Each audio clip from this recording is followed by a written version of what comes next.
Hello everyone. Today I am going to discuss about an interesting cause for ataxia, especially in the pediatric age group. I am Dr. Velichet Sandeep from India. Pediatric ataxia has many different varied causes. This is one of the causes which needs a special mention. This patient is 1-year-old male child presented with ataxia, mainly truncal type. Because of the ataxia is unable to walk, sit properly, and nystagmus. There is some eye movements. The pediatrician has described it as a nystagmus, and he is falling frequently because of the same reason. The symptoms are around a week, subacute in onset. There is no associated fever. The child was normal before this event. He is developmentally normal. So, as a part of the workup, MRI brain has been advised with the contrast to rule out any cerebellar cause to explain this. MRI brain has been done. The sagittal T1 does not reveal any obvious volume loss or signal changes on T1 weighted images. T2 weighted images, the internal architecture, signal, everything is perfectly maintained. There is no obvious features of any cerebellitis or any other lesion within the cerebellum. Even the FLAIR images did not reveal any obvious abnormality in all the planes. We have given contrast. Contrast did not show any abnormal enhancement of the leptomeninges or cerebellum. Our rest of the brain parenchyma is also showing normal enhancement pattern and signal intensity.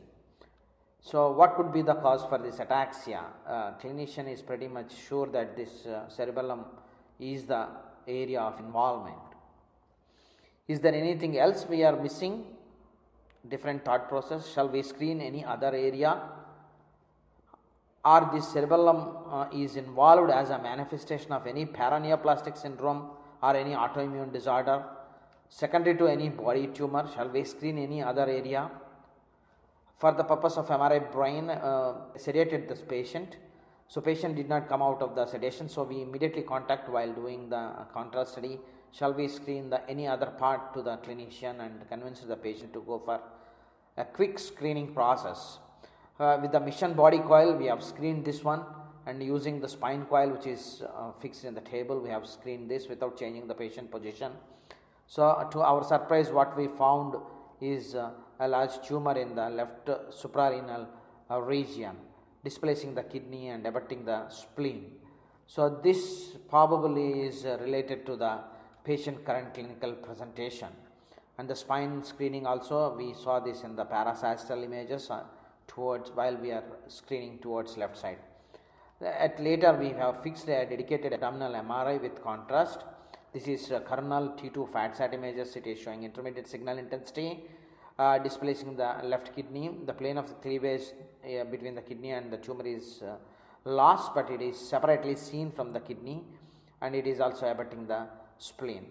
And diffusion weighted B800 images also showing slight restriction within the tumor, which is iso-intense to the spleen in diffusion weighted images and ADC, indicating a sort of high cellularity relatively. And T1 weighted, it is tumor is hypo-intense, and contrast it is showing somehow enhancement, some irregularity, nodular enhancement in the periphery, but most of the central part is not showing any significant enhancement except the septations. So, this is proved to be neuroblastoma later after the workup. So, how to correlate these conditions? That is our final diagnosis, that is opsoclonus myoclonus syndrome. So, this explains the neurological syndrome. This is associated with rapid multidirectional eye movements called opsoclonus dancing eye. Involuntary movements of the feet, which is also called dancing feet. So, this is called dancing eye, dancing feet syndrome. So, all the movement abnormalities are related to the ataxia and cerebellar involvement in the paraneoplastic process. It can be acute, in our case it is subacute, it can be chronic. The myoclonus part is less in our case.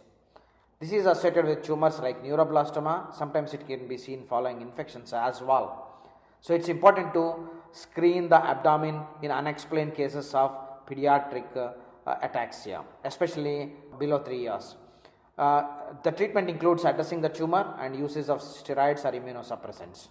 This site gives good information further if you want to read. Thank you very much for your attention.